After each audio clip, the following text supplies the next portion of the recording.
충만하게 부어주시옵시고 예수 그리스도가 나의 구주라 고백하는 그 고백이 날마다 풍성한 은혜로 축복하여 주시옵소서. 예수님의 이름으로 감사하며 기도드리옵나이다. 아멘. 영적 리더십 가족 사이에서 보면 어떤 가족들은 양전사님 저거 있어요? 코드 은혜가 덥다고 하니까 코드가 없어 연결해갖고 에어컨 틀기는 전자열가 추울 것 같아. 그러면 다른 사람들이 더우면 몰라도 여기 있어요. 아니 나 트는 게 아니라 오네. 그러니까 은혜성이 이 가족들을 보면은 대대의 믿음의 가문이 있어요. 대대의 믿음의 가문들은 보면은 어떤 부분을 중요시하는 그런 신앙 문제에 있어서 그런 어떤 하나님이 역사하시는 공통점이 있어요. 순교자의 가정에서 또 순교자가 나고 또 하나님 앞에 충성하는 죽도록 충성하는 이런 또 가문에서 또 그런 역사들이 일어나고 이러는데 우리 여러분들의 아버님들의 가정에는 대를 이어져 내려오는 하나님이 일하시는 어떤 방식들이 있는가? 있다라면은 정말 귀하게 여기셔야 되고 감사하고 더 이제 하나님을 기쁘시게 하는 그 일이 잘 자녀 대대에 이르러서 하나님의 영광이 드러나게 할 수 있는 이런 이제 가문을 이루는 축복을 여러분들이 만들었으면 좋겠습니다.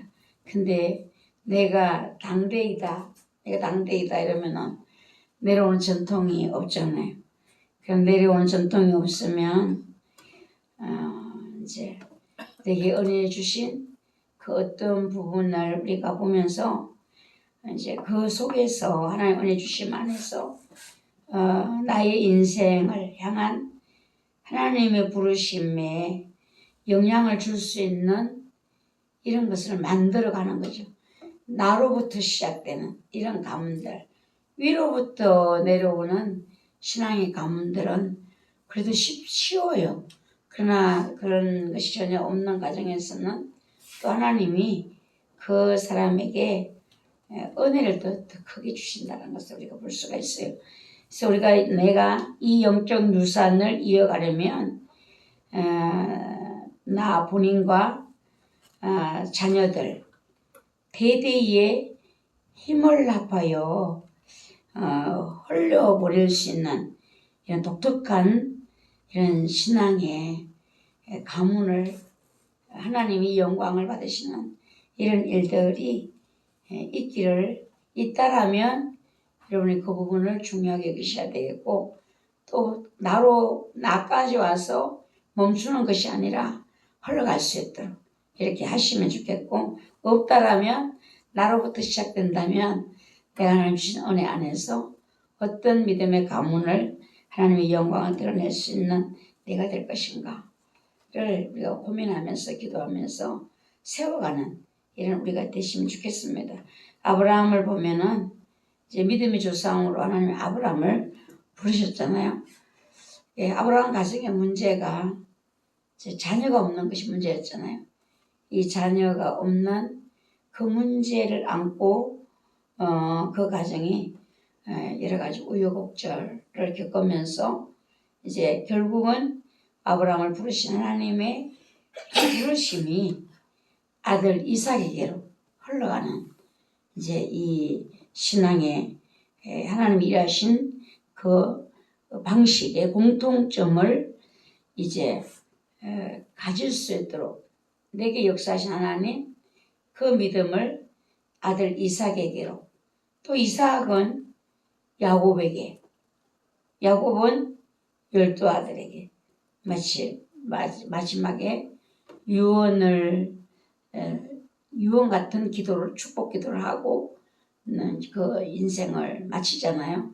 근데 그 자손들이 보면은 야곱이 그 축복한 대로 그 지파를 이루고 그 후손을 이루어가는 이런 하나님의 축복을 볼 수가 있어요. 그래서 여러분들도 자녀들을 한 사람 한 사람을 기도를 해보면 기도가 다 다르다는 것을 볼 수가 있어요. 예, 그래서 하나님이 우리 자녀들에게 나에게 어떤 일을 이루시기를 원하셔서 나를 부르셨을까? 우리 조상들을 부르셔서 믿음의 대가 끊어지지 않고 이렇게 믿음의 대가 홀로 올 수 있도록 이렇게 하고 계시는가 보면은 그 속에서 틀림없이 하나님이 일하심을 볼 수가 있습니다. 그리고 우리가 보면은 하나님이 나에게 주신 타고난 자질들이 있어요. 예, 타고난 자질들. 예, 리더십에 도움이 되는 것들을 여러분들이 한번 적어보셔요. 예, 하나님이 나에게 주신 타고난 자질이 없는 것 같지만 한번 쭉 적어보면은 그 속에서 영성, 영적인 거, 지성, 또 체력도 있어요. 예, 운동하는 집안에 보면은 자녀들이 운동을 또 잘해요. 예, 그리고 이제 이런 행정력, 예, 뭐 정리정돈을 잘하는, 이제 공부를 해도 정리를 잘하는 사람이 있잖아요. 이것도 또 예, 자기에게 주신 하나님의 달란트일 수가 있어요. 어떤 사람은 정리를 못하는, 어떤 사람은 정리를 또 잘해요. 나에게 주신 타고난 하나님 주신 재질이 리더십에 도움이 될 수 있는, 내가 가는 이 길에 도움이 될 수 있는 것이 어떤 것들이 있는가 여러분들 한번 돌아보시고 나에게 주신 자질 중에서 또 리더십에 방해가 되는 것들은 없는가, 또 반대를 한번 찾아보는 거죠. 내가 가야 되는 이 길에 이 리더십에 방해되는 것이 뭘 것 같아요. 한번 여러분들이 나는 이 리더십의 방해가, 제가 저를 생각해 보면은 게으른 것 같아요. 게으름. 이 게으름이, 제가 이 게으르지 않고 많이 열심히 적극적으로 기도했다면 하나님이 내게 얼마나 큰 은혜를 더해 주셨을까, 그런 것을 생각하거든요. 제가 이제 우리 아버님들도 나는 이런 것이 내게 좀 도움이 안 되는 것 같아요. 뭐 이런 것이 있을까요? 우리 강다영 아버님 어때요? 나는 리더십에 이게 좀 조금 방해가 되는 것 같으네. 혈기? 그 혈기가 어디서 나오는가 보면은 우상 숭배 많이 했어요. 친할머니. 네? 친할머니? 절에 다니셨어요. 그 혈기가 우상 숭배체에서 나온, 거기에서 가장 두드러진 혈기래요. 그 지난번에 내가 그걸 주니까 왜 안 가져가? 아니, 너무 회개하다 저는 낙심한 상태여가지고. 아니요. 그걸 보면서 우리 여기 식구들이 그 회개문 기도를 읽으면서 희한하다는 거야. 자기가 평상시 이 회개문 기도를 읽으면서 몰랐던 죄들이 해결을 시킨다는 거에 떠올랐어. 내가 이 회개문 기도를 안 했으면 이것을 죄라고 느껴지지도 못했고 기억도 안 났을 텐데, 딱 맞게 그걸 읽고 있는 중에 생각이 난다는 거예요. 이거 회개하라고 하나님 이러시는구나 하고 그걸 회개하고 또 이제 읽어 내려간다는 거예요. 한번 가져가 봐요. 저기 있어요. 이 우상 숭배에 아주 강력한 어떤 이런 무당 이런 데에서 흘러오는 가장 이게 두드러진 것이 혈기와 그거 이성 문제제, 이런 것들 두드러지대요. 그래서 우리가 알아야지 뭔가를 제2의 뿌리에서 어떤 것이 올라오는 걸 알아야지만 해결을 통해서 이거 씻어지게 되고 해결이 되는 것이잖아요. 이거를 언제까지는 안고 갈 수가 없어. 내가 씻어고 내가 정리하지만 다음 때에서는 우리 자녀들은 편안하게 갈 수 있다. 어떤 책임감을 가지고 한번 해보면 좋겠어요. 그거 가져가서 지금 교인들이 막 하고 있거든요. 하고 있는 사람들이 거기다가 그 참 묘한 걸 느꼈다. 이런 이야기들을 하고 있어요. 그래서 나에게 리더십에 방해가 되는 것들을 적어보시고 그걸 해결할 수 있는 거. 점뿌리들이 내려오는 것이잖아요. 그래서 큰 종이를 한 장 꺼내놓고 내가 태어나던 때로부터 지금까지 세월을 쭉 되짚어 가면서 적어보라. 당신의 삶을 형성해 온 모든 영향력과 경험을 기록해 보라. 어떤 겪었던 일들을 또 영향을 받았던 이런 경험들을 기록해 보라는 거예요. 그러면은 부정적인 것들은 빨강색으로, 긍정적인 것은 검정색으로, 중립적인 그런 것은 파란색으로 이제 써보는 거예요. 내가 나의 삶을 형성해 온 그 과정에서 내가 받은 영향력, 경험들을 그렇게 이제 분류를 해보라는 것이잖아요. 시간을 충분히 들여서 철저하게 한번 자기 분석이죠. 자기 분석. 내용이 자세할수록 좋다. 다 끝났거든. 나의 삶을 형성해온 그 경험들을 분석을 해보라. 라고 했어요. 그래서 긍정적인 경험과 부정적인 경험과 나는 어느 쪽이 더 많은가. 부정적 경험을 하나씩 보면서 이 부정적인 경험을 통해서 배운 교훈이나 성장한 부분을 또 옆에다 적어보래요. 예. 혹시 그 중에 아직 긍정적 결과를 하나도 거두지 못한 경험이 혹시 보이는가? 긍정적인 사람, 부정적인 사람, 이거를 보면은 말 속에서 우리가 볼 수가 있어요. 부정적인 사람과 이렇게 대화를 하다 보면은 항상 부정적으로 말을 하는데 상대의 말을 이렇게 없는 거예요. 본인은 모르지, 그걸. 본인은 몰라. 그러니까 상대하고 이렇게 주고받으면 대화가 단답형이 있어요. 그냥 우리 이제 강다구 학우님 오늘 아침에 오늘 어떻게 시작하셨어요? 예, 오늘 상쾌하게 시작했어요. 그냥 이렇게 딱 끊어지게 하면 오늘 너무 좋았어요. 오늘 하루가 기대가 돼요. 이렇게 하면은 그 다음에 이 대화를 이끌어내는 것이잖아요. 그런 어떤 사람은 또 엎어버리는 사람이 있어요. 이렇게 했으면 좋겠는데 그렇게 하면 안 돼. 이렇게 해야 되는 거예요. 이렇게 엎어버리는 그런 대화를 나도 모르게 하고 있는 사람들이 있거든요. 그래서 그런 사람들은 어떻게 하는가? 녹음기를 갖다가 켜놓고 하루 종일 집안에다 녹음을 내가 하는 모든 말들이 다 녹음이 될 수 있도록 이렇게 한번 켜놓고 들어보면 내가 긍정적인 말을 많이 하는가, 부정적인 말을 많이 하는가. 이 부모들의 양전산이 은혜 그거 갖고 내려왔어? 안약, 연고? 저 좀 봐봐. 눈에 넣어도 되는 건가? 이성숙 사모님 준 건데 그때 눈을 자꾸 닦는데 저를 닦으면 안 되잖아요. 그래서 나는 가해만 지난번에 바르거든. 눈물이 자꾸 나서 괜찮았는데 자꾸만 닦네. 뻘겋더라고 눈이. 예.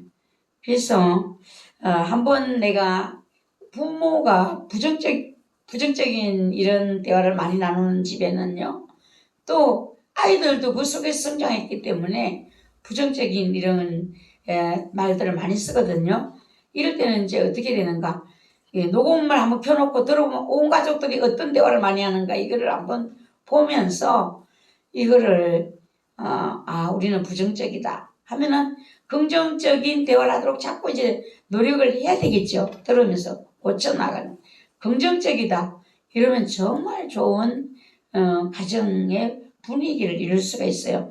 하나님은 나의 삶의 그런 사건들을 어떻게 쓰시기를 원하실까?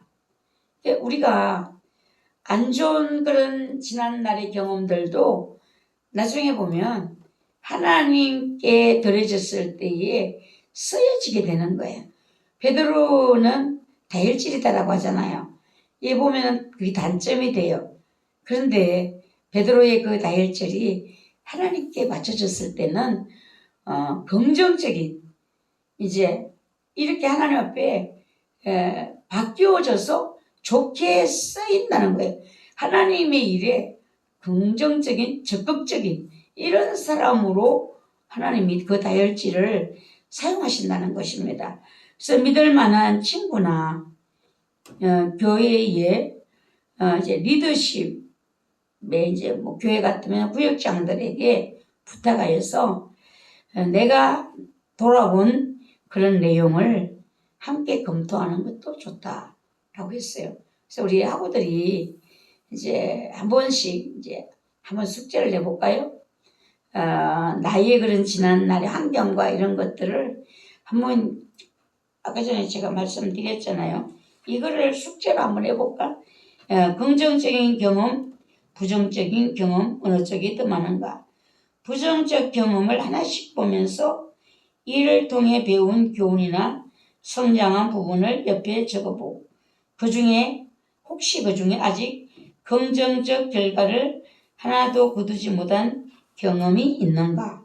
그래서 부정적인 것은 빨간색, 긍정적인 것은 검정색, 중립은 파란색으로 철저하게 내가 자세하게 나의 삶을 살아온 그런 경험들을 한번 기록해 보는 것이 좋다. 이게 아픔을 다시 덜쳐내는 것 같지만 아니에요. 아픔을 다시 덜쳐낸다는 것은 상처를 또 건드리는 것 같지만 그게 우리가 예수 그리스도 앞에서 이걸 행하는 일이잖아요. 그리스도께 드리는 거예요. 맡기는 거예요. 그럼 거기에 주님이 만지심이 나타나는 것을 우리가 볼 수가 있습니다. 그래서 서로가 이제 우리 지금부터 한 번씩 자세하게 써보셔. 그러면 이제 방학 때 그걸로 시험을 대체할 수도 있으니까 우리 은혜하고도 할 수 있죠. 네, 지나온 날을 이렇게 적어서 자세하게 나는 이런 부분들은 힘들었다. 또 이런 부분들을 힘든 이 부분을 통해서 어떤 좋은 결과들이 있었는가 이렇게 서로 나누어서 보면은 내게 발전의 기회가 될 수가 있습니다. 그래서 하나님은 리더에게 비전을 주시잖아요. 비전 이렇게 말하면 크리스찬이든 크리스찬이 아니든 이 말은 모두가 자주 쓰는 말이에요. 요새는 용어들 비전 이런 말 잘 쓰잖아요. 비전이 없으면 백성이 망한다. 잠언 29장에서 솔로몬 왕이 말을 했습니다. 시대를 초월하는 성경의 진리가 현대 생활에도 적용이 됨을 입증하는 말씀이 되겠습니다.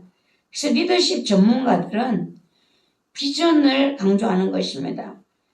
왜 리더십 전문가들이 비전을 강조할까요? 이유는 갈 곳을 알지 못한다면 그게 도달을 하기가 희망이 없다라는 거예요. 비전은 북극성과 같다. 리더가 사람들을 끌고 나가는데 나침반 역할을 할 수 있다. 나아갈 방향에 대해서 분명한 비전이 없는 조직은 곁길로 빠져 목표 달성에 실패 위험이 크다. 비전이 어떤 조직을 이루는 데는 반드시 필요하다는 것입니다. 부모가 자녀들에게 비전을 자꾸 제시해 주는 거야. 하나님이 내게 주신 비전. 이걸 아이들에게 던져주는 거예요. 처음에는 그것이 아무것도 아닌 것 같지만 아이들이 들을 때 그것이 이 속에 심겨지는 거예요. 심겨져요. 그래서 지금 자녀들을 키우고 있는 이제 우리 지임석 아버님도 안 늦었어. 안 늦어서 지금 다 결혼했지만 다음 세대가 또 있잖아요. 다음 세대를 보면서 여기에 나의 비전을 우리 가정에 하나님이 내게 말씀하신 비전을 며느리에게 아들에게 어떻게 해야 되는가 대놓고 대화하기가 좀 그렇잖아요. 그러면은 문자로 이렇게 보내는 거야. 문자로 그냥 간단하게 복잡하게 보내면 안 돼요. 요새 복잡한 거 싫어해 젊은 사람들 그냥 간단하게 가끔씩 가다 이렇게 하면은 그것이 이제 그 짝에 어느 정도 생각이 이제 이렇게 형성을 하거든요. 이 제일 좋은 것은 우리 지금 김원희 예비하고님 또 우리 강다영하고님 딱 아주 그냥 적격입니다. 지금 비전을 자꾸 제시를 하는 거예요. 아이들에게. 이제 아이들을 기도를 해보면요. 다 달라요. 제가 부모에게는 하나님이 자녀에 대한 미래의 일들을 기도 중에 알려준다는 마음이 들었어요. 우리 삼남매를 기도를 제가 해보면요. 우리 이강수한테는 항상 기도가 사명에 대한 기도를 이렇게 시켰어요. 그 길을 잘 가게 해달라고. 근데 어렸을 때는 뭐 말 잘 듣고 뭐 속시키는 일이 없어요. 그런데 잘 갈 줄 알았죠. 성장하고 이 과정을 겪으면서 그 부분이 가장 어려운 부분이 됐어요. 너무너무 둘 다 서로 힘든 부분. 그때 제가 생각했어요. 이 기도가 하나님이 부모의 기도는 이 장래의 그 아이가 걸어가야 될 길이구나. 그걸 미리 기도를 통해서 하나님이 예언을 하시고 그 부분을 위해서 하게 하시는구나. 우리 이제 또 작은 아들은 기도가 하나님 성품의 기도를 많이 시켰어요. 성품 전혀 다른 거예요. 성품에 대한 예수님 닮은 성품 주세요. 예수님 닮은 성품을 주세요.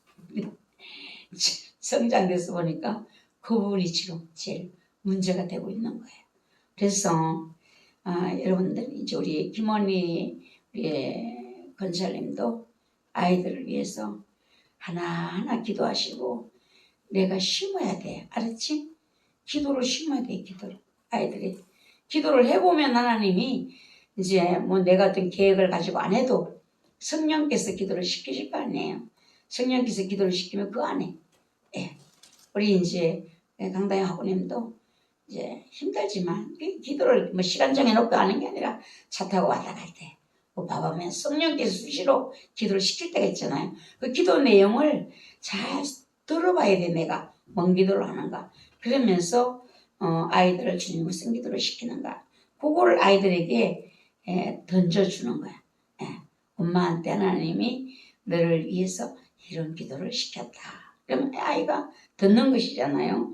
근데 우리가 비전은 조직에 반드시 필요하다. 리더가 비전의 사람이 되어야 함은 당연한 일이다. 비전의 리더는 이제 기본 사항을 알아야 된다라고 했어요. 비전은 어디서 오는가? 비전은 사람들을 어떻게 움직이는가? 비전을 어떻게 전달하는가? 비전이 어디서 오는가? 위대한 비전, 큰 비전. 지금 전에 학기에 이야기했죠. 나는 이런 대통령이 될 거야. 나는 이런 장군이 될 거야. 이러면서 어렸을 때부터 전쟁하는 거. 리더의 그런 것들을 자꾸만 했다라고 했잖아요. 이런 위대한 비전은 위대한 사람과 위대한 조직을 만드는 것이 사실이라면 리더의 결정적인 과제는 조직의 최대한 원대한 비전을 제시하는 것이다. 엄마가 비전을 주는 사람이 꿈을 가지는 사람이 된다면 자녀들에게 이 큰 하나님이 주신 이 비전을 내 생각이 아닌 하나님이 내 가슴에 심어주는 그 비전을 아이들에게 이렇게 제시를 한다는 거죠. 예, 그런데 예, 월터 디즈니 디즈니 이게 놀이터죠. 여기가 놀이 그 공원. 이 사람은 뭔 생각을 가졌나 하면은 모든 사람을 행복하게 해준다는 큰 비전을 품고 오락산업의 정의를 바꾸어 놓았다라고 했어요. 그게 어디서 나왔는가? 그런 큰 놀이터. 우리 옛날에 어렸을 땐 그런 게 없잖아요. 장경은 동물원이 최고였잖아요. 근데 지금 그 놀이공원이 어마어마하잖아. 이것이 한 사람의 그 꿈속에서 그것이 시작이 되었다라는 것입니다. 그러니까 한 사람이 바라보는 비전이 어마어마한 이제 놀라운 기적을 낳을 수가 있고 그 사람이 모든 사람을 행복하게 해주고 싶다. 나만의 행복이 아닌 모든 사람을 행복하게 해주는 그 일을 자꾸 생각하다 보니까 그 놀이공원을 거기 나왔다라는 것이잖아요. 그 작품이. 그래서 헨리 포드라는 사람은 자동차가 누구나 자동차를 이용할 수 있는 이걸 자꾸 꿈을 꿨다라는 것입니다. 그 결과로 자동차 산업에서 놀라운 성공을 거두었다. 그 자동차가 하루아침에 자동차가 탁 이렇게 나오진 않았을 거 아니에요. 비행기 만든 걸 여러분 보시잖아요. 비행기가 처음에 만들어졌을 때는 정말 비행기 같지 않은 조잡스러운 모습이었잖아요. 근데 그거를 타다가 막 떨어지기도 하고 이랬는데 끊임없이 그거를 추가하다 보니까 지금 우리가 타고 다닐 수 있는 세계로 다닐 수 있는 이런 어마어마한 비행기가 나오게 됐잖아요. 빌 게이츠 이 사람의 비전은 세상 모든 컴퓨터가 마이크로소프트의 소프트웨어를 사용하게 하는 것이었다. 그의 성공은 전설적이다. 지금 어린 애기들도 컴퓨터 못하는 사람이 없어요. 오히려 지금 어른들이 못하는 거예요. 어른들이. 인철이가 이걸 컴퓨터 만지는 걸 보고 이번에 오신 그 전도사님이 배웠다고. 인철이한테 너무 자기가 못하는 걸 배웠다고. 그러면서 인터넷 사장이라고 했는가 자기 이름을 딱 입력을 해줬대요. 그러면서 너무너무 기뻐하는 거야. 꿈이 마음에서 원하는 소망이 코카콜라 사장. 이 코카콜라 사장은 뭔 꿈을 가지고 있는가? 나는 전 세계 모든 사람들이 피에 코카콜라가 흐르게 할 것이다. 이 그 사람의 꿈이래요. 전 세계 모든 사람들이 피에 강다영 힘들면 누워. 좀 누워. 너무 힘들어. 억지로 좀 뒤로 덮고 세기만 돼. 그래서 이 코카콜라 사장 전 세계 모든 사람들의 빗속에 내가 만든 이 코카콜라가 흘러가도록 나는 만들 것이다. 그게 꿈이라는 거예요. 이게 지금 코카콜라를 싫어하는 사람이 누가 있을까요? 그렇죠? 전 세계 사람들이 다 좋아하잖아요. 몸에 해롭다고 하는데도 그걸 안 마실 수가 없는 치킨을 먹으면 반드시 먹어야 되는 이렇게 되어버렸잖아요. 누구나 이들처럼 조직을 위대하게 만들 거창한 비전을 꿈꿀 수 있다. 그렇다면 사람들을 움직이고 단합시켜서 큰일을 이루게 할 비전을 리더는 어디서 얻는가? 이 비전을 리더가 어디서 얻는가? 충동이 낳은 비전이 있다. 영국의 학교에 1924년 교장이자 사교계의 유명한 인사 조지 멜러리라는 사람이 아직 누구도 정복해 보지 못한 에베레스트 산 정상을 오르기로 결심했습니다. 어느 기자가 그에게 어렵게 그 높은 산에 오르려는 이유가 무엇이냐? 그가 대답하기를 산이 거기 있으니까, 이렇게 유명한 대답을 했다는 것입니다. 그래서 이 사람은 세 자녀를 둔 38세 멜러리는 동료 앤드류 어바인과 함께 등장하는 뒷모습을 마지막으로 시야에서 사라졌다. 여러분 요새 그거 보잖아요. 유튜브에서 에베레스트 산 거기에 등반하다가 죽은 사람들. 이제 눈이 녹으니까, 얼음이 녹으니까 시신들이 그 서 있는 채, 누워 있는 채. 지금 너무너무 많아요. 예. 지금도 올라가고 있는 사람들은 시신을 지나서 올라간다는 거예요. 예. 그 우리가 이해가 돼요? 그렇죠. 나는 저런 등산하는 저런 가족을 둔 사람들은 남편이 만약에 저것을 한다면 부인은 피를 말리겠다. 피를 말리는 자기는 좋아서 하겠지만 바라보는 가족은 피를 말리겠다. 그 사람은 친구와 함께 그걸 도전을 했는데 그 뒷모습 마지막으로 그는 시야에 사라졌다. 어디서 죽은지도 모른다는. 내려올 때는 협곡 같은 게 있는데 다 얼음으로 되어 있기 때문에 그 깊이에 들어가 버리면 꺼낼 수가 없대요. 예, 시신 한 구를 내리는데 막 3천만 원씩 들고 그러니까 엄두를 낼 수가 없다는 거예요. 그러니까 눈이 녹으니까 시신들이 막 드러나는 거예요. 옷 색깔도 그대로 있어요. 그냥 냉동 상태에 있었으니까. 75년 후인 1999년 미국 등반팀은 산비탈 눈 속에 보존된 멜러리의 시체를 발견했다. 라고 있어요. 멜러리는 불필요한 듯 보이는 목표를 이루려다가 목숨을 잃었다. 예, 제가 볼 때 취미도 좋은 취미를, 좀 안전한 취미를 가지면 좋겠어요. 너무 위험한 취미를 갖는 사람들을 보면은 그냥 미운 마음이 일어나요. 미운 마음. 저 가족들이 얼마나 힘들까. 자기는 막 그런 게 좋아서 하잖아요. 그 위험 소리를 느끼잖아요. 그렇지만 그 가족들은 그것을 뒷모습을 바라보면서 얼마나 힘들어할까. 당장 눈앞에 있는 장애물을 정복하는데 급급한 리더들은 왜 그 일을 하는지 깊이 생각을 하지를 않는다는 겁니다. 그 일을 자신과 조직에 가져올 장기적인 결과나 대안을 이를 고려할 줄을 모른다.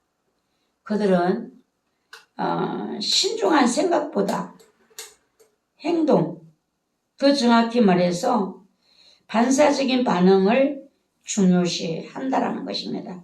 그래서 앞으로 나가는 것이 가만히 서 있는 것보다 낫다는 게 그들의 생각이다. 어떤 도전이 올 때 충동적으로 마주대하게 된다라는 겁니다. 그래서 이런 리더들은 자신의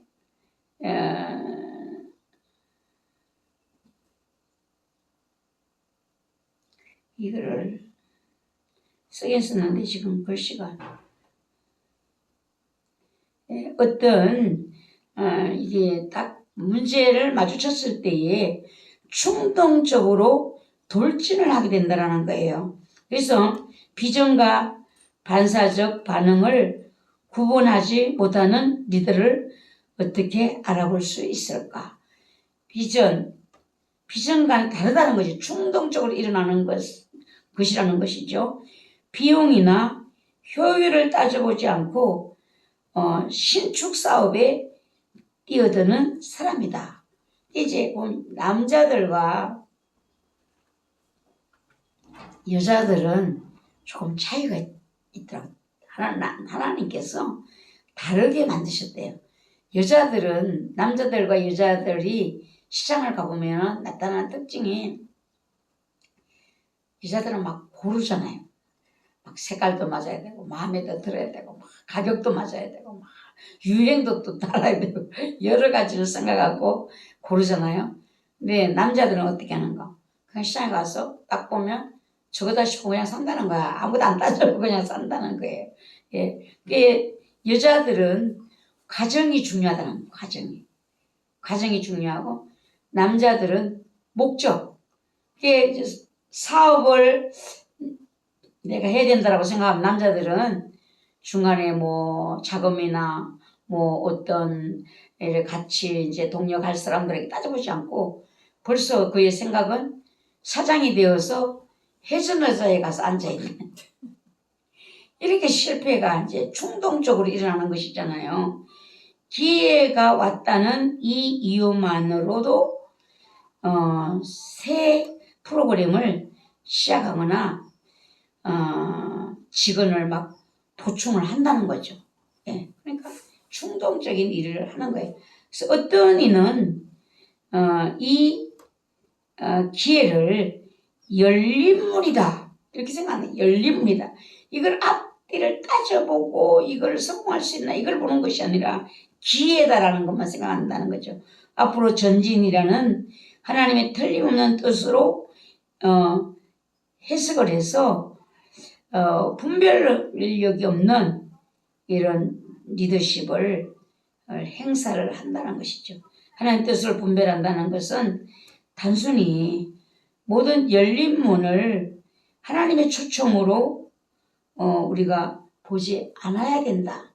어떤 기회만 있으면 이건 하나님이 하신 거야. 이렇게 하면서 뛰어든다라는 것은 어리석은 이제 리더 비전일 수가 없을 수도 있다라는 거예요. 예, 이제 우리 지난번에 권사님도 얘기하셨잖아요.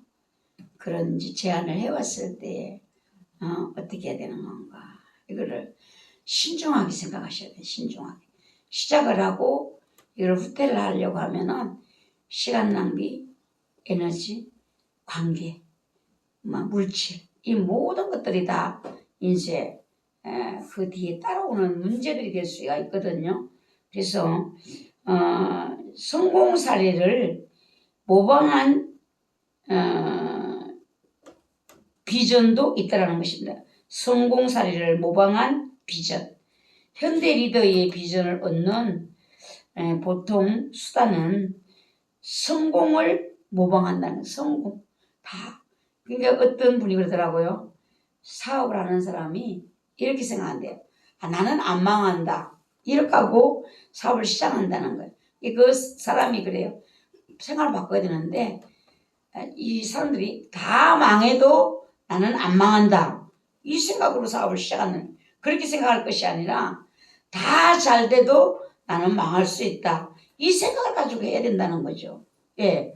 그래서 이것은 두 가지 방식이 가능한데 본인의 성취를 되풀이하는 것이다. 어떤 분이 어떤 일을 해봤어요. 성공했어요. 그럼 또 다음에도 이것이 잘 되리라고 생각하고 또 시작한다는 것이죠. 이 노선이 가장 쉬운 행동 노선일 때가 많다. 성과가 좋았다면 두말할 것도 없다는 것이죠. 그러나 때로 성공은 리더의 큰 적이 되기도 한다. 내가 옛날에 해봤으니까 잘 될 거야. 이것이 적이 된다는 거예요. 예. 근데 또 어떤 비전이 있는가 하면은 허영심이 낳은 비전이 있어요. 허영심이. 이기적 리더십은 조직에 대한 충성의 표현이나 하나님 나라에 대한 경건한 문구로 포장이 되는 법이다. 이때 조직의 성장은 리더의 자만심만 채워줄 뿐이다. 비전이 아닌 허영심이 동기가 된 리더들 밑에서 무너진 기업들이 부지기수다. 목사가 자기 이름을 내려고 벌인 사업 때문에 큰 빚을 떠안고 허덕이는 교회들이 있다라는 것입니다. 그래서 지금 목회자들이 제일 많이 들끓는 데가 어딘가 하면 다단계. 다단계 가면요. 목사님, 사모님, 장로님, 권사님 다 이런 부분들이 몰려요. 근데 이제 뭐 장로, 권사나 이런 사람들은 세상에서 사업을 해서 이제 헌신하고 해야 될 부분들이라고 생각하지만 목회자가 거기에 가서 목매고 있다는 것은 잘못된 비전을 우리가 볼 수가 있어요. 잘못된 비전이다. 목사가 자기 이름 내려고 이런 허영심으로 벌이는 사업이 결국은 큰 빚을 떠안고 교회가 허덕인다는 거예요. 예. 어느 목사가 지역에서 가장 큰 교회를 세우고 싶었다. 그래서 젊은 가정들을 끌어들이려고 예배를 현대화했다. 어떤 분은 열린 예배에 대해서 또 이런 긍정적인 생각을 가지고 있는가 하면 어떤 분은 열린 예배라는 그 예배는 예배가 아니다. 예. 그래서 제가 그 열린 예배를 한번 본 적이 있는데요. 열린 예배, 청년 예배가 열린 예배였거든요. 근데 거기에 정신이 조금 충격을 받아갖고 온전하지 못한 남자 청년이 있었어요. 열린 예배를 드린다고 하니까 그 청년이 막 뛰기 시작하는데 그냥 그때 그걸 보면서 제가 이 열린 예배가 과연 하나님이 보실 때에 영광이 되는 예배가 될 수 있을까? 그 생각을 제가 했던 적이 있어요. 그래서 이 목회자의 그 교회를 가장 큰 교회를 세우고 싶어하는 이 욕망 때문에 예배를 막 바꾸는 것이 예배를 지역에서 가장 크고 매력적인 시설을 갖추기 위해서 많은 물질들을 이제 뒤에 쏟아붓는다는 것이죠. 사역의 방향에 불편을 느낀 성도들은 교회를 차츰차츰 떠나게 된다는 겁니다. 목사의 비전이 교회를 파멸로 이끌고 있음이 분명해졌다는 것입니다. 이렇게 놓고 목사는 뭐라고 하는가? 하나님이 자기를 이제 한 곳에서 사역하는 것이 아니라 순회 사역으로 부르신다. 이런 이유로 교회를 떠났다는 거예요. 그럼 비전이 남긴 부채는 그 목사의 비전이 남긴 부채는 고스란히 교회의 몫이 되었다라는 겁니다. 이런 교회의 리더들은 하나님의 이름을 영화롭게 하기보다 자신의 이름을 내는데 더 관심이 많았다. 예배에는 어떤 인기몰이나 큰 건물을 위한 이런 것이 비전이 될 수가 없어요. 교회 비전은 하나님의 임재와 영광. 이 예배가 하나님 앞에 신령과 진정으로 드려지는 예배 될 수 있는가? 여기에 더 많은 중심을 둬야 되는 것이거든요. 근데 큰 교회, 많은 사람, 젊은이들을 끌어들이기 위한 어떤 프로그램, 막 교회에 그것도 모르겠어요. 주님은 어떻게 생각할지. 도서관을 만들고 어린 놀이터를 만들어가지고 와서 놀게 하는 어떤 배는 뭐 키즈 카페인지 뭐 그런 것도 했다더라고요. 사람들은 많이 모일 수 있는지 모르지만 하나님이 그 리더의 비전에 하나님이 화답을 해주시는가? 이것이 이제 가장 큰 문제거든요. 나폴레옹은 전쟁에 패했어요. 유럽을 정복하기 위해서 쉬지 않고 전쟁을 벌였습니다. 그 전쟁에 패하고 나서 나폴레옹이 하는 말이 성공했다면 난 역사상 가장 위대한 사람이 되었을 것이다. 자기가 전쟁에 성공했다면 가장 역사에 위대한 사람이 되었을 것이다. 간단하게 이렇게 말을 하지만 자기의 그 잘못된 전쟁의 비전 때문에 많은 사람이 목숨이 사라졌다는 거예요. 예. 그래서 우리가 잘못된 비전은 하나님의 영광을 가릴 수 있다.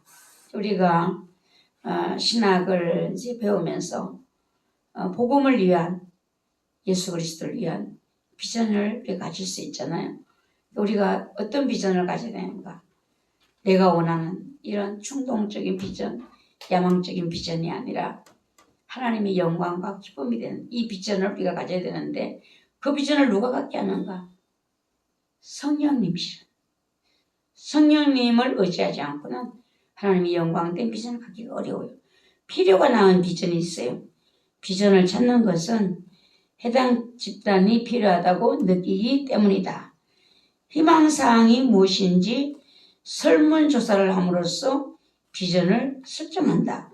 필요에 맞는 제품을 개발하는 세상 기업체에서 당연히 수익성을 높이는 데 아주 좋은 방법이다. 그런데 교회들이 이와 같은 방법을 시도하고 있다. 라는 겁니다. 목표 집단의 필요를 바탕으로 비전을 정하는 방법이 무조건 좋은 것이 아니다. 라는 겁니다. 이런 필요를 이 사람들이 이제 조사를 해보니까 이러니까 이 필요를 위해서 우리 교회가 여기에 어떤 일을 해야 되지 않겠는가. 이런 비전은 아니라는 것이죠. 크리스천 리더들은 사람들의 필요에 부응하는 것만 사역의 기초로 삼지 않도록 주의해야 한다. 그래서 교회는 지역 주민들의 필요에 민감해야 하지만 사람들이 말하는 필요가 곧 하나님의 부르심과 같은 것은 아니다라는 겁니다. 예. 사람들이 필요로 하는 이것이 곧 하나님의 부르심이야. 이렇게 할 수가 없다는 거예요. 교회가 지역 주민들을 상대로 설문조사를 실시할 때 대체로 그 대상은 거듭나지 않은 사람들이다. 예, 지역 주민들을 상대로 설문조사를 하잖아요. 그러면 그들이 거듭나지 않는 사람들이 어떤 이야기를 하겠어요? 자기의 생각을 기준으로 말을 하겠죠. 거듭나지 않은 사람들은 자신의 영적 필요를 바로 이해할 수가 없다는 것입니다. 필요를 따라 비전을 정할 때 흔히 사람의 필요를 채우는데 에너지를 쏟은 나머지 교회의 머리 대신 주님과 관계를 소홀히 하기가 쉽다라는 겁니다. 예수님과 가룟 유다를 우리가 한번 봐요.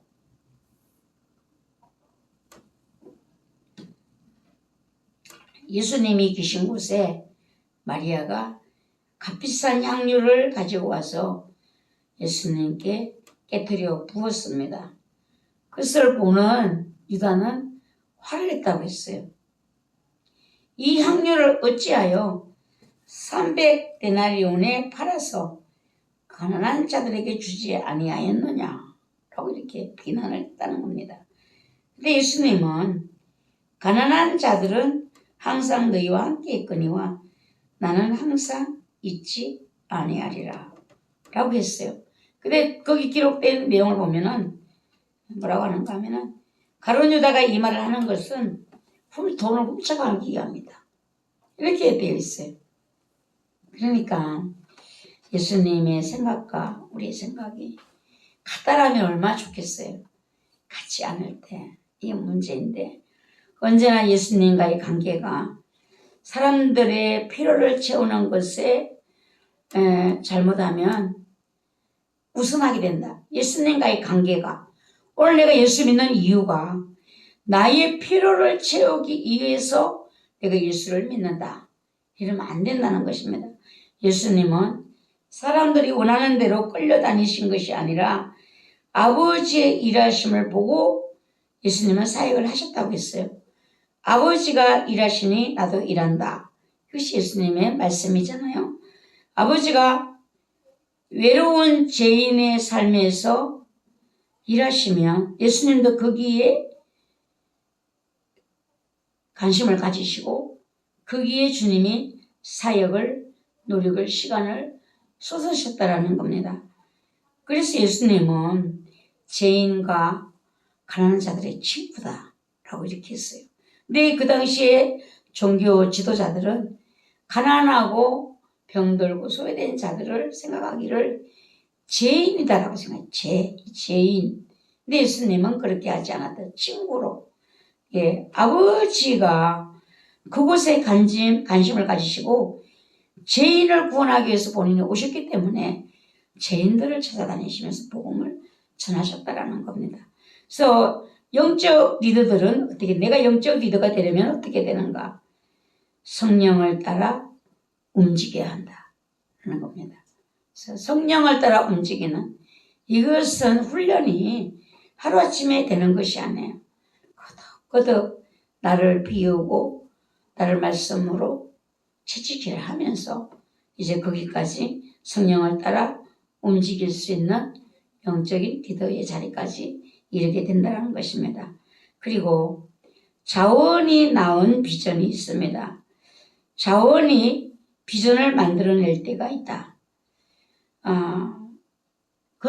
교회 근처에 학교에서 대학생들을 방학 동안 젊은이들을 교회로 초청하겠다. 막 이런 이제 계획을 세우는 것이죠. 비전을. 선교 전시회를 이제 개최할 경우에 목표로 자료를 지원하겠다. 선교단체의 제안에 따라서 그 전시회를 계획한다.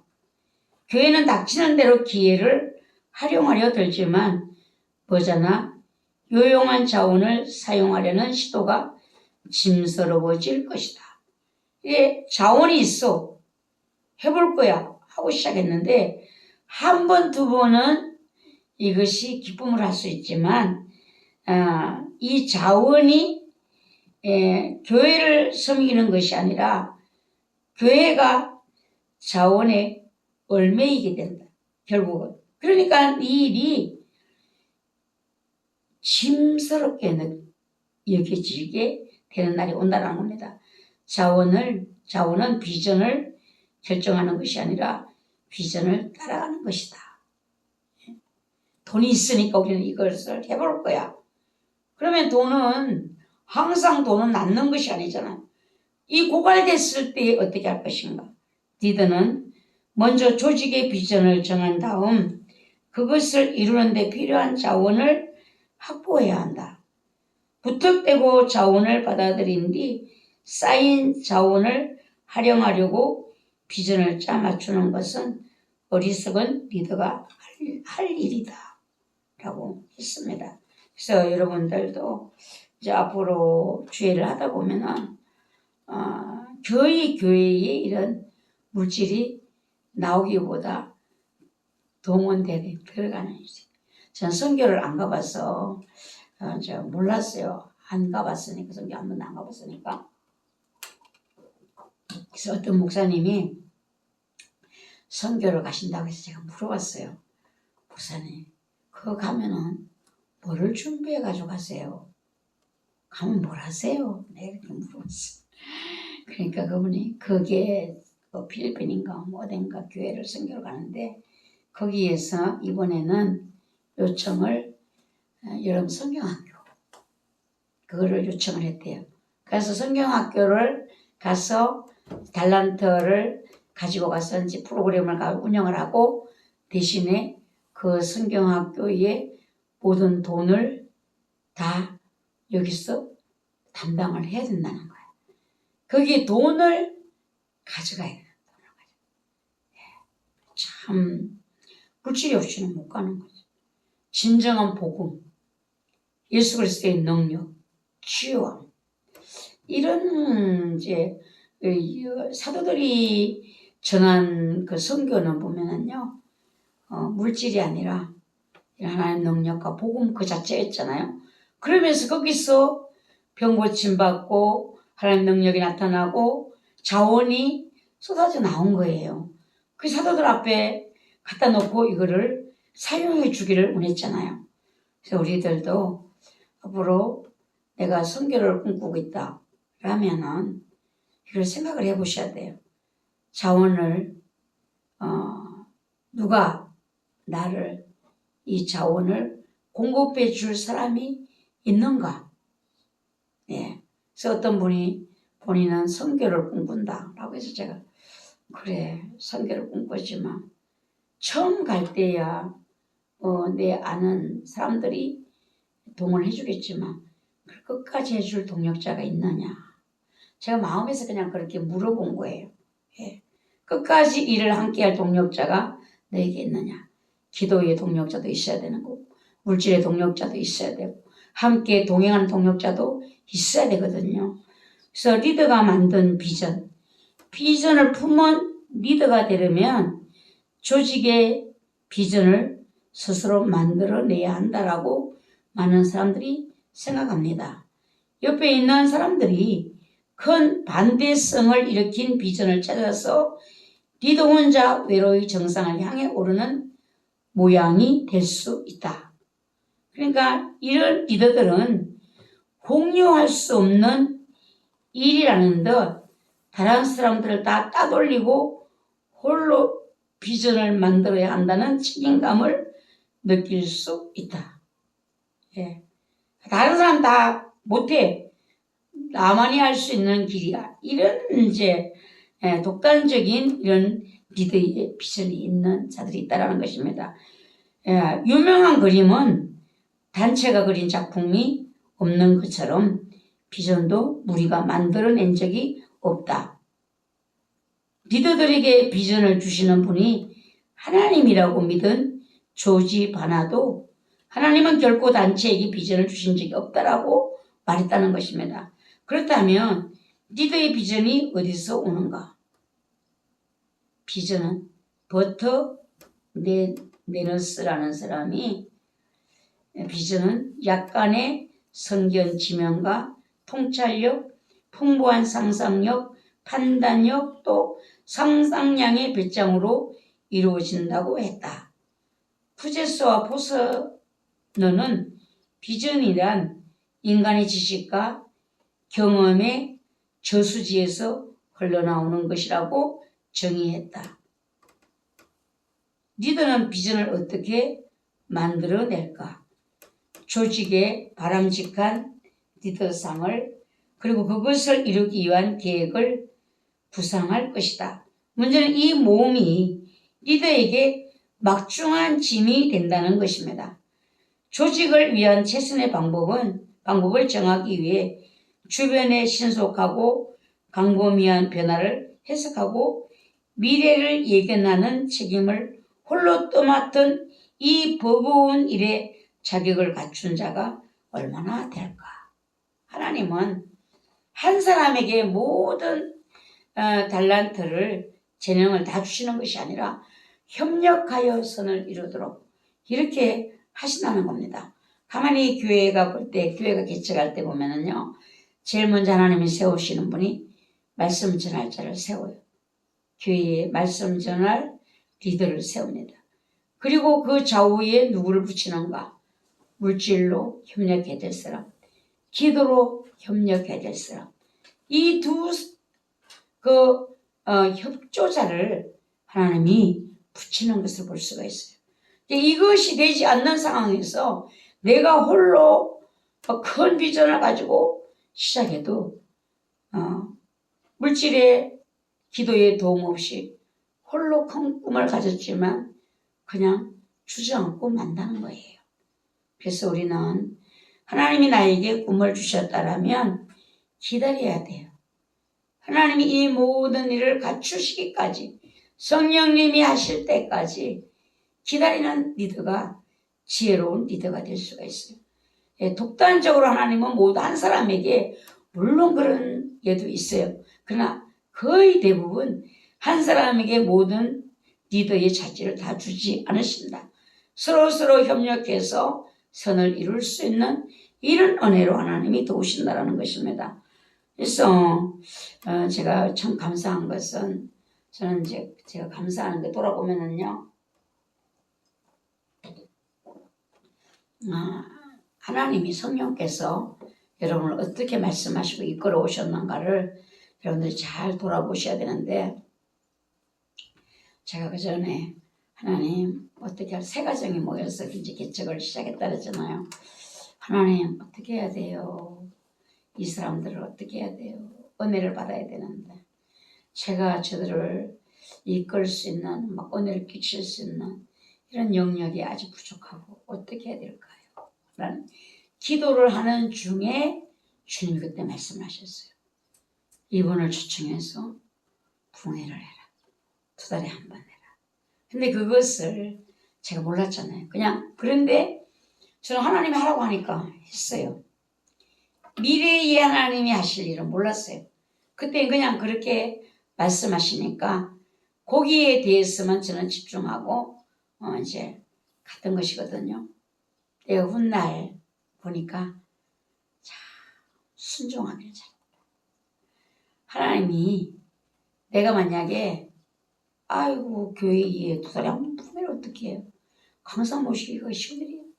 지하에서 무슨 강사님을 그 기도원가 여러 기업이 있는데 그 안에 그런 종이 어떻게 오느냐고요. 아이고 못해요. 이것이 아니에요. 그 주님께 하라고 하니까 주님께 전화해서 전화번호를 찾아서 제가 전화를 드렸는데 하나님이 가라고 하신다고 또 오셨잖아요. 지금 제가 생각해 보는 건 너무 감사한 것은 내가 그때 그 순종하지 않고 나 혼자 어디를 다니면서 내가 은혜를 받았다.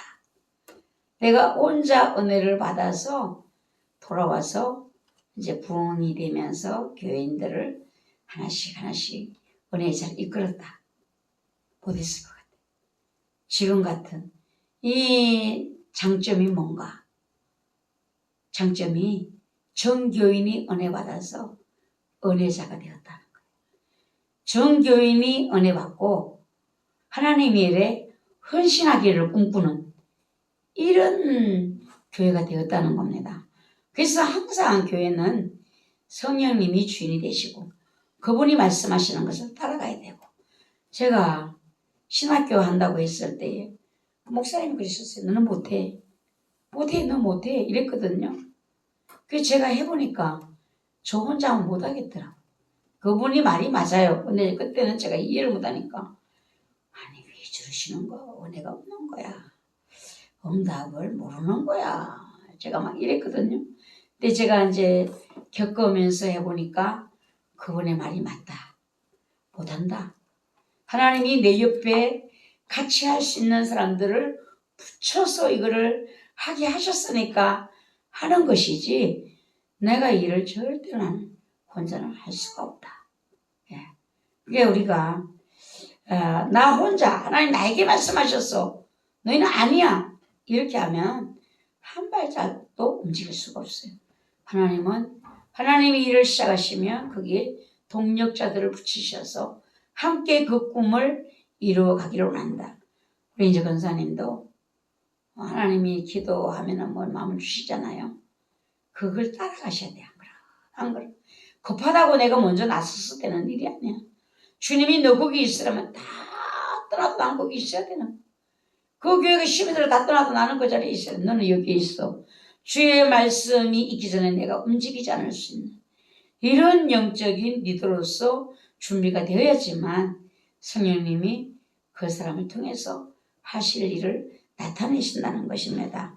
그래서 제가 요새 지금 우리 대한민국에 이제 최고의 리더를 뽑기 위해서 지금 막 난리 났잖아요. 그 자리에 오르기 위해서 자신을 막 피하라고 지금 막 분주하잖아요, 나라가. 근데 제가 생각했어. 하나님, 저 2분 중에 누가 저기에 당해서 대표 될 수 있을까요? 제가 기도를 했어요, 저도. 근데 제 생각으로는 한덕수 총리, 그분을 생각했어요. 저분은 정치적인 경험이 많으니까 저분을 하나님이 쓰실 수 있지 않을까? 그런데 또 한편은 또 뭔 마음이 오는가 하면은 국민들이 부정부패에 징글징글해서 이제는 뭐 어떻게 됐든지 경험보다는 정직이 제일이다. 또 그래가지고 저 김문수 후보 저분이 뽑힐 수도 있겠다. 제가 그렇게 생각을 했어요. 근데 세계적인 그래도 경험이 있는 분이 낫지 않을까? 지금 대한민국의 경제가 무당 너무 밑바닥인데 그래도 경험이 있는 분이 낫지 않을까? 했는데 그분은 사표를 내버리고 국민들이 역시나 정치인들한테 너무 부정하고 양심 없는 그게 뒤엎어져. 예. 이게 어떤 분이 그러더라고. 작년 전에 대통령 뽑을 때 국민들이 너무 뒤엎어져 가지고 국민들이 이판 사판 저 허경영이를 뽑을 수도 있다 누가 그러더라고. 그래 이판 사판 저 허경영을 뽑을 수도 있다. 그래서 그 사람 뽑으면 대한민국이 산으로 가게요. 너무 실망한 나머지 백성들이 국민들이 어떤 돌발 행동을 할지 걱정이 된다는 걱정이 말도 안 되는 일이 일어날까 봐 걱정이 된다. 예, 여러 분야를 경험하고 다녀본 이런 분이 되면 좋겠다라고 생각했는데 그 일은 아니었어요. 그래서 우리가 여러 분야를 두루 경험하고 직접 다녀본 곳이나 읽은 책이 많고 인맥도 넓고 교육과 갖가지 인생 경험을 통해 사고력도 깊은 사람이라면 설득력 있고 혁신적인 비전을 만들어낼 가능성이 충분하다. 하지만 거기서 그치지 않는다. 일단 비전을 만들어낸 리더에게는 다른 사람들에게 그것을 납득시켜야 되는, 이해시켜야 되는 성가신 일이 남아있다는 거예요. 문제가 뭔가? 이 리더들이 자신의 명예와 신용을 걸고 자신의 비전에 지지를 얻어내야 되잖아요. 지지를. 그러니까 리더의 비전을 사람들이 내가 이런 공약으로 내가 대통령을 출마하겠습니다. 근데 백성들이 그 비전을 거부한다면 그 리더는 우리 당신을 믿을 수가 없어.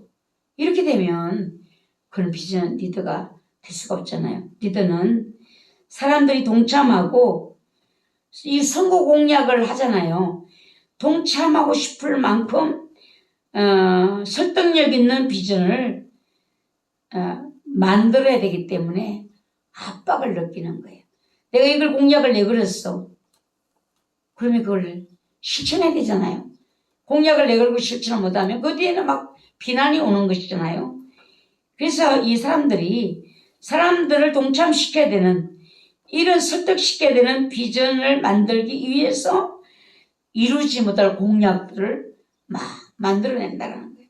우리 투표권자들은 뭘 해야 되는가? 공약만 듣고 거기다 표를 던질 수는 없어요. 저 사람이 지금 사람들을 이끌기 위한 지키지 못할 공약을 지금 하고 있지는 않는가? 이걸 잘 살펴보셔야 돼요. 은혜하고 투표를 어디다 해야 되는가? 기도해야 되겠죠? 저 사람이 공약을 했는데 저 공약이 하나님이 기뻐하시는가? 저 공약을 지킬 수 있는가? 그 공약을 지키면 대한민국에는 어떤 이득이 오는가? 이런 걸 따져보면서 투표를 해야 된다는 거예요. 그래도 사람들이 따르지 않으면 더욱 인상적이고 매력적인 비전을 제시하려고 한다는 것입니다. 이거는 기업들도 마찬가지예요. 기업들이 막 채권 발행을 하잖아요. 예. 그러니까 많은 크리스찬 리더들도 열심히 목표를 세운다는 것입니다. 우리는 하나님을 위해 큰 꿈을 꾸어야 한다. 우리가 섬기는 능하신 하나님께 어울릴 만한 목표를 세워야 한다고 말을 한다는 것입니다. 가슴 벅차고 듣는 이들이 아멘으로 하답할 수 있는 이런 이제 목표를 세워야 되는데, 이제 사람들이 아멘 하답이 문제가 아니라 그 약속이 성경적인가? 김문수 그 후보가 얘기했더라고요. 동성애 그 케어 축제 같은 걸 그걸 허락하지 않겠다. 힘을 내걸더라고요. 그래서 우리는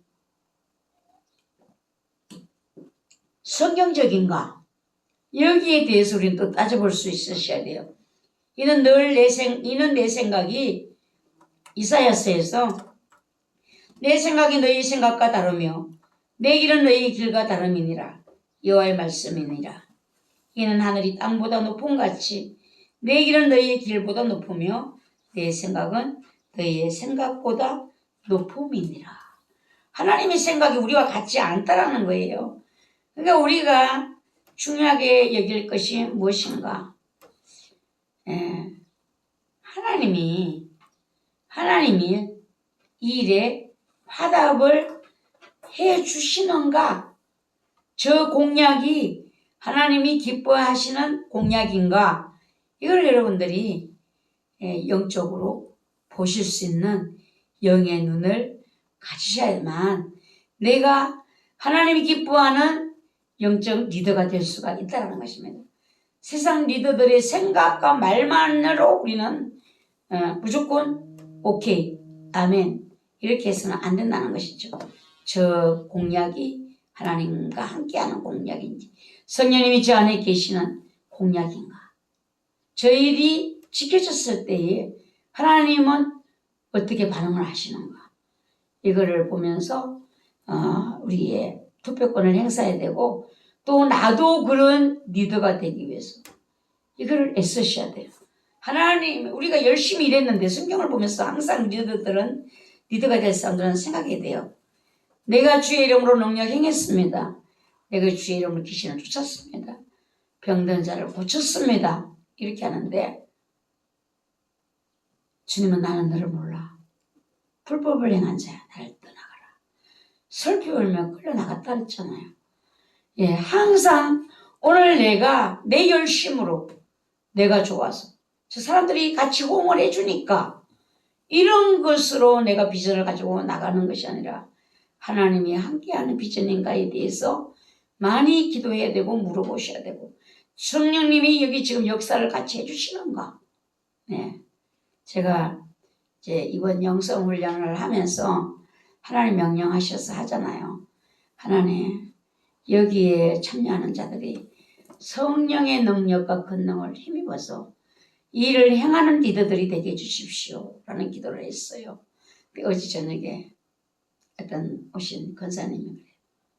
전국에 그렇게 은혜를 깊지 않은데도 영이 열렸어요. 보니까 집에 딱 들어와서 강사님을 보는데 강사님에게서 불덩이가 나오더라는 거죠.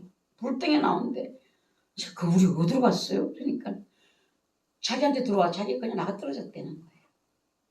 그래 여기를 좋아하는 거 보니까 당신은 영적 리더의 어떤 비밀이 당신에게 숨겨져 있다. 당신이 그런 제가 왜 나를 저렇게 좋아할까? 제가 좋다는 거예요. 일하다가도 수시로 제가 제 목소리를 듣고 싶다고 전화를 하고 그래요. 왜 내가 뭘 주는 것도 없는데 왜 나를 좋아하지? 이러는데 저 사람이 사명감과 관련이 있나? 이런 생각을 했었어요. 근데 어제는 나도 못 받는 불덩이를 받았다니 제가 주여 또 옛날에 기도가 또 생각나는 것 같아요. 건차를 데리고 제 구역장 때 부흥회를 갔는데 건차라는 방언을 받고 나는 못 받았어요. 그래서 제가 새벽 4시까지 받으려고 했었는데 못 받았어요. 그 다음에 집에 와서 화도 나고 속도 상하고 밤새도록 못 잤으니 피곤하긴 또 얼마나 피곤해. 하나님 집사부터 줘야지요. 어떻게 건차부터 주는 경우 어디 있어요. 내가 내 구역 식구를 데리고 갔는데 구역장이 나부터 줘야지. 막 제가 그렇게 기도한 적이 있었어요. 하나님 불덩이를 주려면 날부터 주셔야죠 지금. 근데 반갑더라고요. 참 하나님이 이렇게 영의 사람들을 영적인 리더가 될 사람들을 모으고 계시는구나. 이 영적 리더들에게 주의 권능이 입혀지며 이제 예수님의 사도들이 그 70인 전도대가 지금까지 맥을 이어온 그 성령의 영적 리더들이 했던 그 일을 우리도 언젠가 주님이 사용하시는 날이 올 것이다 라는 이 생각을 하면서 어제는 그걸 듣는데 행복했어요. 너무 감사하다. 너무 감사하다. 또 우리 아는 집사님들이 저 지금까지 그 경험이 처음이거든요. 완전히 제 안에 불이 그냥 들어와 버렸어 안으로. 그 불이 나를 들어와서 주장을 하면요. 놀라운 하나님의 성령의 역사를 이룰 수가 있어요. 내가 알고 있는 것으로 배운 것으로 하는 것은요. 그때만 할 수 있어요. 그 모습. 영을 변화시키는 것은 어려워요. 영을 변화시키는 것은요. 성령님이 하시는 거예요. 성령님. 그래서 정말 감사하고 행복했어요. 45분인데 쉬었다 하는 거죠. 예. 좀 커피도 한 잔씩 마시고 쉬겠습니다.